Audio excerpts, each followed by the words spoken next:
Well, climate change will be one of the themes at this year's Clinton Global Initiative, which starts today, and I'm going to be covering the former president's 4-day annual summit. And to kick that off, I sat down with Jim Rogers. He's the chairman and CEO of power giant Duke Energy. Now, the focus is clearly on China and how Duke can advance climate change technology there. Now, one of the new technologies is called carbon capture, otherwise known as CCS. I asked Jim if promoting CCS was less about clean air and more about Duke making a profit in China.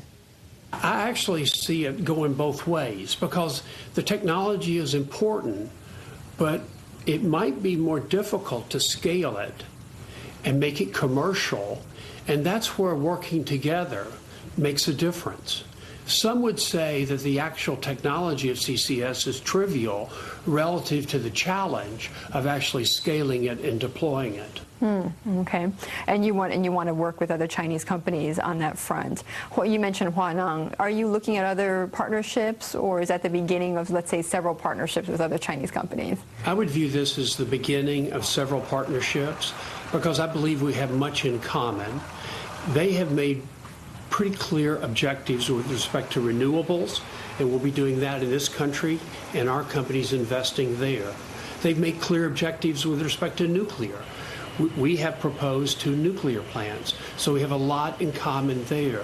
So between renewables, CCS, and nuclear, together we can develop the technology and the roadmap faster than if we tried to do it separately. Now, let me clarify, 2 nuclear plants. You're proposing to build 2 nuclear plants here in the U.S., is that correct? That's correct. And your view has always been, or is, that China is moving faster on that front than here in the U.S., primarily because we get bogged down in regulatory approvals, right? I think that's the reality of it. I mean, they're actually building the plants, and we're talking about them.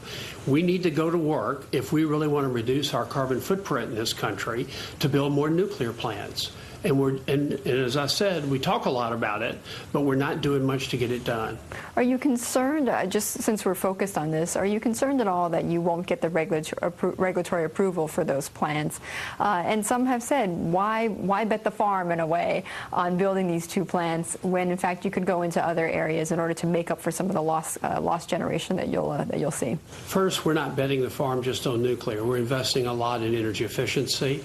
We're building 2 advanced technology coal plants. We're building natural gas plants where we have a huge wind operation where we have over 5,000 megawatts under development.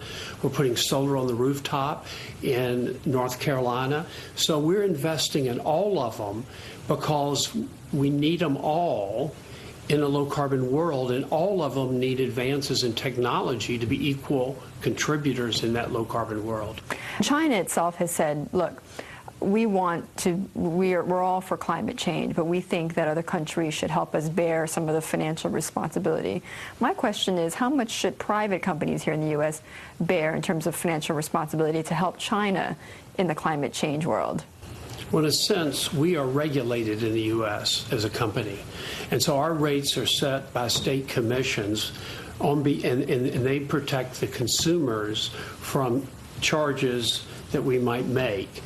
I actually think the way it works is I think at the end of the day, I believe Chinese companies will invest in the U.S., and one of the reasons that we're partnering with these companies is to jointly invest with them to bring the capital, to bring the technology, to advance our energy infrastructure in the U.S. Okay, that was Duke Energy's Jim Rogers.